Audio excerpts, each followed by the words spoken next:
I'm surprised I lived through that. He did it again.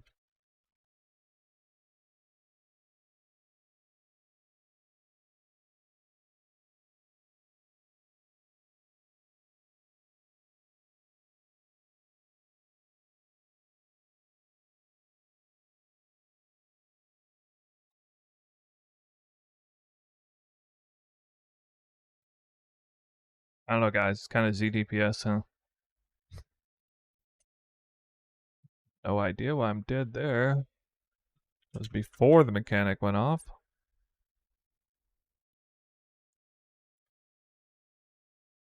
Okay. Took me about 4, or I think, yeah, it was 4 or 5 portals to do the mini bosses, but that was just because they're a little more, YOLO, especially Hunger. Hunger is such a shitty boss.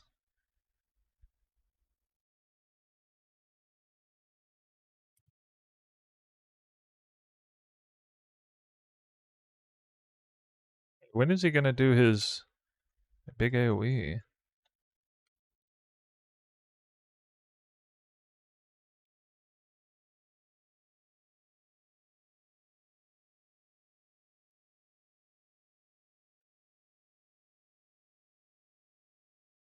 Oh, there it is, which I ran straight into. Okay.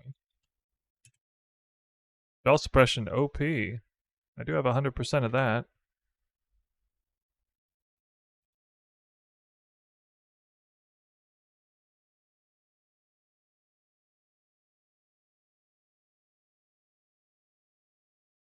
Wow, look at me actually doing mechanics. You guys should be proud. I never do boss mechanics. This is the only boss that I have really any idea how to do.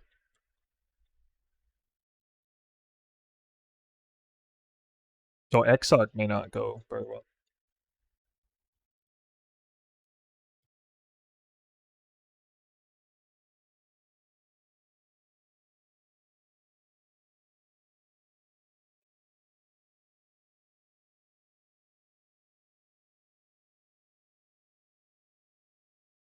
Again?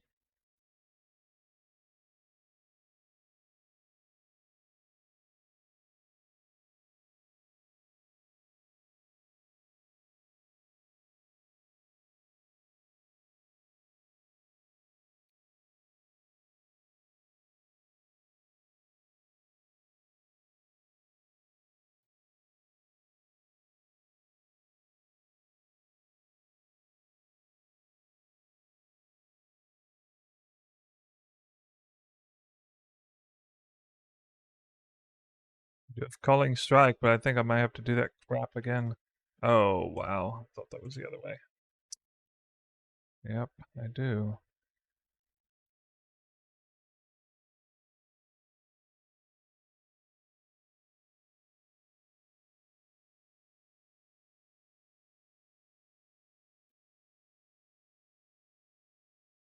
Hmm. Gonna get down there. Oh, with a life flask.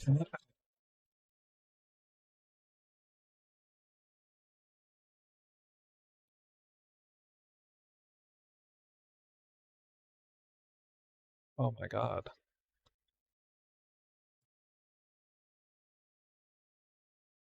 Is this not 10%? I was gonna say.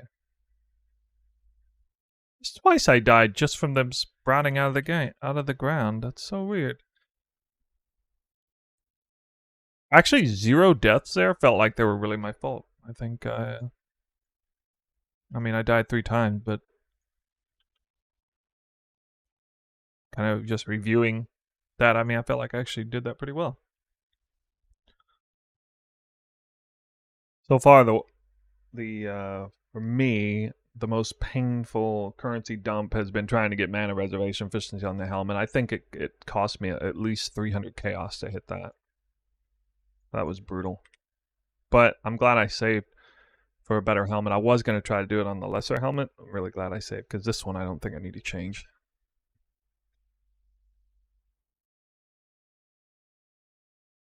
Wait, am I missing a mod on here?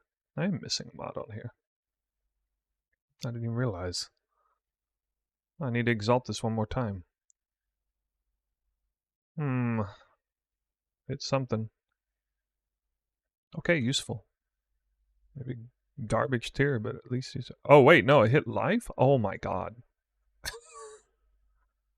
bro, bro. I didn't realize I hit hybrid, tier 2 hybrid. Whoa, I thought I just hit 30 evasion. It was like tier 9 evasion or something. That's awesome. That's almost a problem though, actually. Wait, 3,222 life. Uh, uh.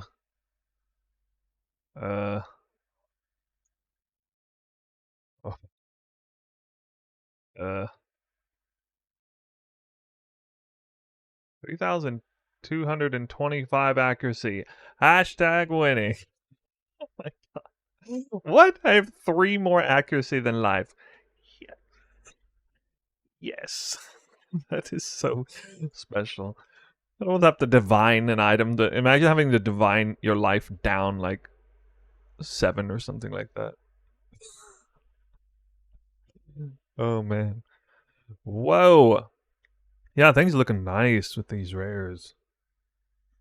I will want to eventually get another belt, but I mean, I bought this belt straight up. The other things I crafted both the helmet and the boots by alteration stuff and regal, just slamming huge regals in there. Oh yeah, I actually Exalt Slammed 30 chaos and couldn't believe that. I was lucky. Leveling will brick it? What? Leveling will brick my build? Oh no, if I level up, I get too much life. Wait, no, I get more dexterity too. So that will increase my accuracy. It'll just keep going. Right? No? I think I'm fine. I mean, look, worst case scenario. Look, worst case scenario, I just pull out of plus 50 max life. It's fine. I just pull this mastery and then I have an extra point. It's all good. All good. I'm looking forward to deflection though for some more block. You will receive an additional use of the divine font. At least I get the double whammy.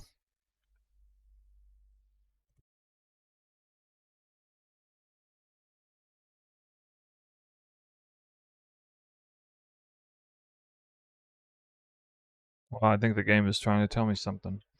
I'm gonna have to go again. Well, second best one. That's the second best one there. I want stun though, stun immunity, but this is next best.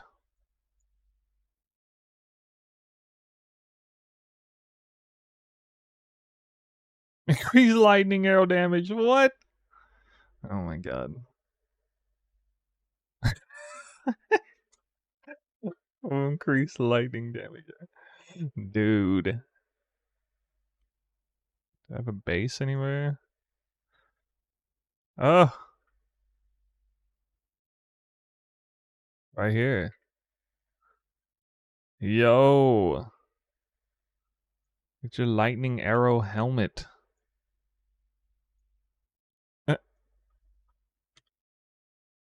It's low item level though. We just got lion pelt, lightning arrow. Ooh.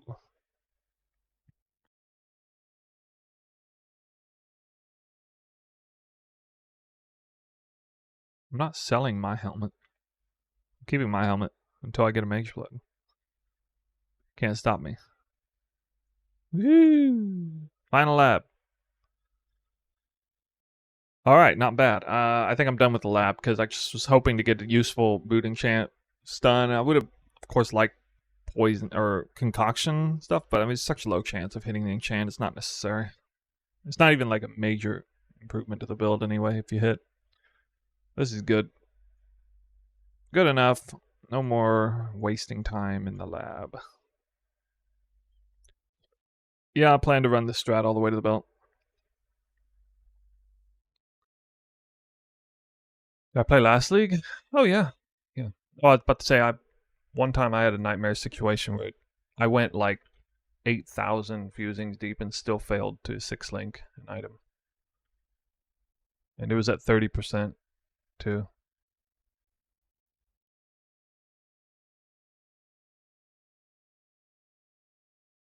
But not today.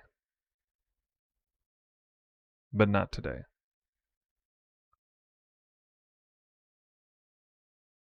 The good old lucky 20%. Blessed Fusings, Ancestor Bale J. Indeed.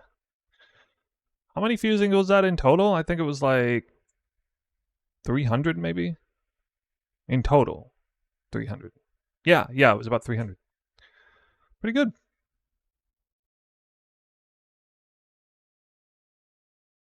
Color's already done. We 6-linked, boys. Trinity support. Explosive Concoction. Greater Volley. Elemental damage attacks. Inspiration. And... all right, let's get to it. We got a day 2 or day 3 review, kind of combining the two. I didn't make a video right after day 2. It was a very transitory period. I basically just started doing exarch altars and was like in constant flux with my gear. It would have been really hard to kind of talk about it, but basically the gear is done here towards the end of day 3. Let's go over it to start with, I suppose. So the character, you'll notice, definitely looks a lot like the League Start character because it's basically done. I'd say, in fact, this character is in better shape now than the League Start guide suggests. Probably sank around, it's hard to say because of the Divine Orb, rate going up and down. Probably around 15 to 20, maybe more than 20 Divines sank into this character right now. You would have seen in the highlights I got pretty lucky with the rare items, I think. There's some give and take. Some things I got lucky on, some things I got pretty unlucky on. As far as the rares, I decided to just purchase fractured items and then try to alteration spam and regal spam my way to victory. Pretty easy. I mean, I just need to alteration the opposite stat I want, and then regal, I think in most cases, a valuable stat, either like a intelligence, strength, or a decent resist, and then I can kind of bench craft the remaining suffix and just hope that prefix hits big. The boots would be much harder to do, of course. I definitely had a very lucky YOLO Exalt Slam on a Chaos Resistance roll there. And then later discovered, or remembered, I guess, that there's a very valuable benchcraft here.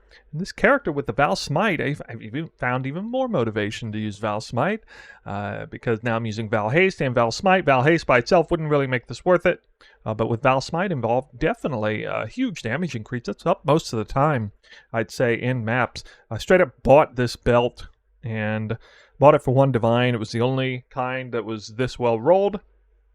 Got kind of peculiar rolls that a lot of people wouldn't necessarily go for. They wouldn't necessarily highly value the flash charges used part there, but I did, so won't need to replace this for a while. I may eventually try to recraft one that actually has a fractured prefix elemental damage with attacks, but for the time being, it's good. You notice I got very lucky with the YOLO Hybrid Life Slam, making this helmet very nice indeed. It's not enchanted. I don't think I'm going to bother getting the enchant. I don't think it's necessary for this build really there. Going to be working on getting some corruptions maybe on the glove or the shield hopefully soon. We got perfect tamings now. We got a nice yoke. This is the second yoke I bought because I needed to flesh out the resistances so I could...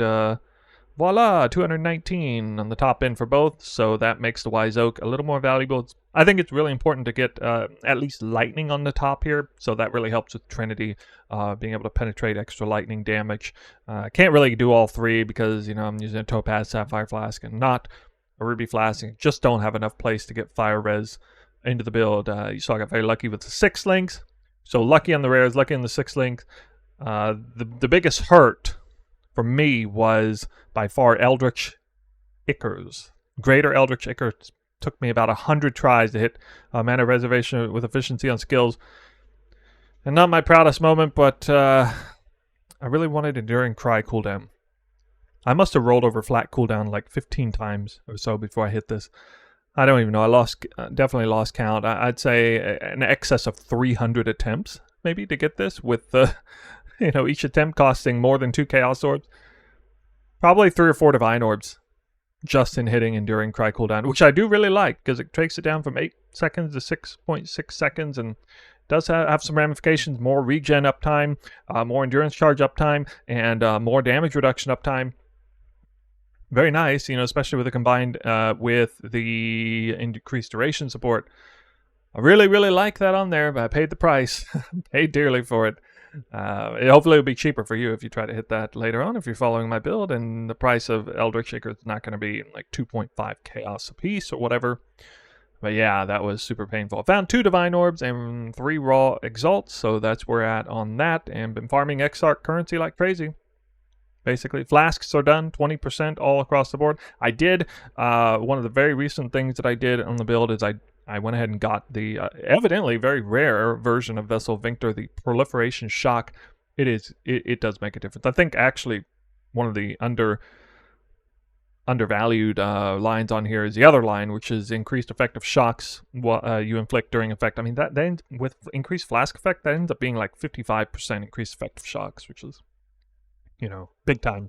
Even on trash, it's big. But the proliferation too, the proliferation can sometimes get janked by Impulsa, but with the automatic prolif before anything dies, it does seem to kind of override Impulsa, just kind of breaking the line, so to speak. And I definitely feel like this is the better one. But it's going to be a luxury for you guys. This is a lot more expensive than expected. It cost me 2 divines. I saw one earlier for like 1 divine, and I don't think there's a single one on the market right now. So the other one is still good, by the way, and it's actually pretty nice in the sense that, well, let's see, where is it? Yeah, it's actually not worth that much, is it? This one with the flat lightning to attacks helps with Trinity support a lot. So it's still good in that sense. It can kind of help make up for the lack of wrath until you get the, all the reservation figured out. 350% auras, grace, wrath, and haste, of course, feels good to get that in there. So the Atlas is done, except for Putrid Cloister, which I may or may not get around to. I was able to do all of the unique maps through Keurig, but Putrid Cloister only rolled once on there. This is what I'm talking about, is why I took the Keurig points earlier, even sitting on an altered distant memory here. But, these unique maps, they show up quite often anyway. And yeah, even the Explorer, apparently the Explorer scouting reports still work on that. I didn't realize they did. I thought GG said explicitly they didn't force unique maps to roll sometimes, but they certainly did. On there. There was one time where I had the Cursed Trial and Putrid Cloister show up at the same time. Of course, they showed up at the same time. So I picked Cursed Trial, and then it showed up later, and Putrid never did. So there you go. Right, so yeah, that's the gear, the Atlas, and I guess here we are. It's basically done. I've showed this link. I guess a couple things changed, actually. I did go ahead and pick up Speaker of the Dead because I realized there's ghosts floating around on my map sometimes. And I'd rather not even face off with a ghosted monster. Why not just take the ghost power for myself? Because I can. I'm not even magic finding, but there's a little bit of a delay in there. I don't really worry about it too much. It's just 3 points, so I definitely felt it was worth it. Definitely worth it. Everything else is good there. And I guess the last point for Putrid Cloister will go right here. Yeah. Seems that way. You saw I got the lab point very late. And yeah, it's all here. There were some issues with Tanu Ahi and Leech, but that's gotten a little bit better with like shield charge a lot. Got the skill cost life instead of just mana. You count on full life while at 90% or above, combined with damage on full life support. Very good. You can see the gems are not quite fully leveled. I did end up trying to Val my 2020 Explosive Concoction. Lost that roll. But that's okay because we got some backups, baby. We got 1920s on the way. Innis Invictus weapon swap. Almost forgot about that at the very last second to get that in. So you'll see in the map showcase, I'll show you. That is working. So I'll show you where the build's at now. It's going to look reminiscent of the kind of build guide showcase. Yeah, so everything's down here. I'm just missing, I think, Deflection and +2 Frenzy. And then the other 2 points, which are a little different, are this Jewel. got tired of dying from corrupted blood. When you're farming Exarch Altar, you can't take the Pantheon for the corrupted blood reduction, so it becomes very important to have it somewhere.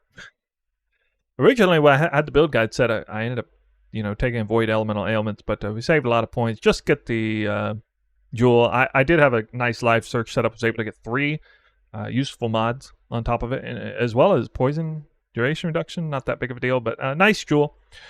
So yeah, the next 5 points will basically go into deflection and fervor, and I would be level 97 at that point. So you can see the build basically done. Looking good. That's pretty funny times with precise technique, dealing with a little bit of weird issues here. What's my accuracy at? Let's see here, 3, 4, 8, 6 now. And that was in part because I was able to get some accuracy by getting it here. I deliberately found one that had global accuracy rating. Otherwise, I would have more life than accuracy. So I had to find some sneaky way to get a little bit more accuracy into the build. That worked out very nice. Resistances are also in a great spot. Even when I am completely down on them, you can see here. All 75 plus, elemental weakness affected. Cold would be a little under, but basically, between the Sapphire Flask and the Bismuth Flask, I don't think anything's really going to be a problem there. That feels good. Chaos Res being positive, it's actually a real blessing that I managed to get that Chaos Slam there. Otherwise, I'm starting with Chaos Fractures. Good luck on the boots. Boots are going to be a little bit tough, especially if you want to get that implicit there. With all the stats working right there. Yeah, 155 plus int and strength. The int is required for Wrath, which I do think is a good bet for this build. And for a while there, I had all 4 of these extra because I just needed to. But now we're down to Thief's Craft. I can't think of a way to get rid of that. Maybe we'll figure out something in the future. Okay. Let's see, where else can we go? All right, so we talked about, the Eldritch Implicits were basically the most painful, expensive things. It kind of was offset by the 6 link, being very lucky. It only took me about 300 fusings to get that 6 link, I think. I mentioned that I got my resistances lined up. If you want to know how I did that, I did buy Yoke of Suffering twice, and then I figured out the difference and realized what I needed was a certain amount of cold res on the Mute Wind, and then I used a Mute Wind as a primary flex slot to get exactly the resist I need. It was actually pretty easy to do. It took a little bit of calculating math, but otherwise, no, not a big deal. So yeah, the strat fits the build very well. It was quite squishy though, man. Trying to get up there into high tier red maps, I knew it was going to be a bit of a slog. I felt like white maps and yellow maps were a little easier than in some builds in the past, but red maps, I did neglect to get my gear set, and what I kind of didn't take into account was the finished League Start gear set that I used, to test the build was not well beyond what was needed to make the build fly through the maps and be sufficiently tanky enough. It kind of skirted by, so to speak. In other words, once I got to a point where I was like basically right here, then suddenly the maps become easy. They just become really easy. And I'm going to show you right here with a map that, I don't know, it could be a little dangerous. Monsters do extra fire. But we're going to try it anyway. 0 investment, City Square, because I am now running City Square and Crimson Temple.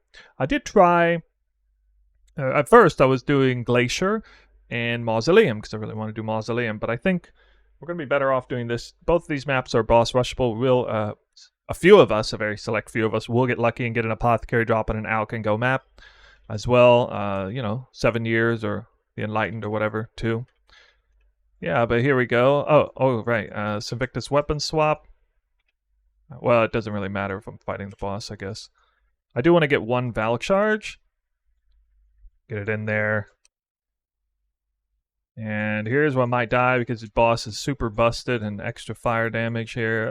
But I guess it's okay. Is it dead? I don't know. I guess it's dead. Didn't really get a signal there. Okay, got the weapon swap in.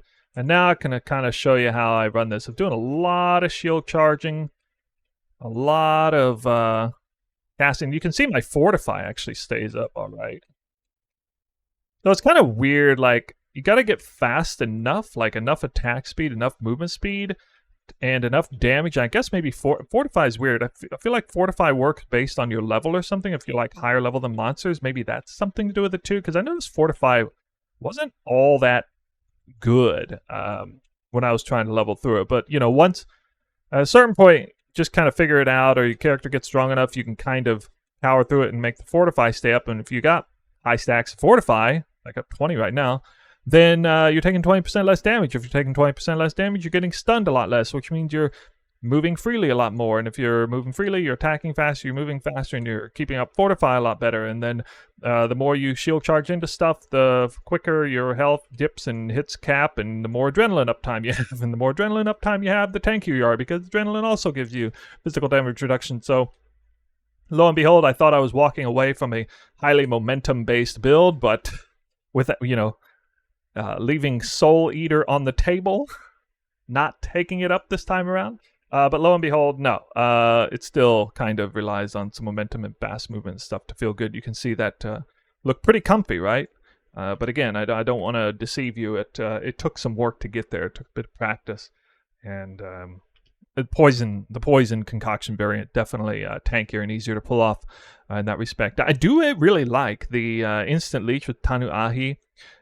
The downtime seems a little bit rough, and I guess I did discover by a viewer that Thief's Torment, too much life on hit, was bricking the build. We still have a little bit of life on hit. It was bricking it because I guess it overrides the leech, but if you have some leech and 10% damage, instant leech, and then I suppose Vessel Victor helps a lot here because it's 20% lightning damage leeches life. It means that leech is kind of overriding life on hit, I think. So I don't know. You have to play that back to see if adrenaline was up much, but the map just went by so fast. See, the damage is just crazy now. I'm pretty sure I'm at a point where I'm basically doing more damage than I was in the League Stark setup. Certainly will be once all of these gems hit 20, I think. Next up for the build will be, you know, some things that'll be kind of hard to get, like, I don't know. I don't know if I can do a Whispers of Doom setup, but the gloves are actually easy to get. You know, Elemental Weakness gloves with +1 curse, Yoke of Suffering, and Corrupted maybe. I don't know. Definitely could get a good corruption on the shield. Something I'm working on. It should be easy, and can corrupt Val them myself, or just, you know, live search, whatever. But yeah, we're going to continue with the Exarch altar farming. We're now really entering, you know, just grind mode, because, you know, today, day 2, day 3, a lot of time was devoted to getting the build where I needed it to be. But here we are toward the end of day 3, and it is good. It is set. It is a nice place. It feels good to play. I quite enjoyed the evolution of this build. You know, when things are kind of tough, you know, the map's kind of kicking your butt a bit, it really makes every upgrade impactful. You feel the upgrades quite a bit, more so than in some builds in the past. You can take that as positive or negative, however you want, but I definitely enjoyed the journey to reach this point.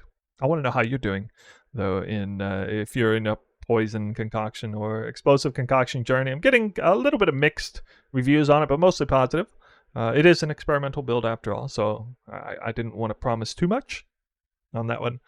But yeah, I think tomorrow, starting day 4, we're going to do 100 maps. I'm going to do my first of 100 maps farming session, 0 investment, just like I promised. I'm basically going to do however many maps it takes me to get a Mage Blood, whether I drop apothecaries outright or just liquidate stuff from Exarch altars. And heist. Building up a little bit of a selection here of heist values. Already sold a huge round of deception contracts for 8C apiece, so that was some nice currency. That's where we'll leave it for now. We'll see you tomorrow in the first major farming session.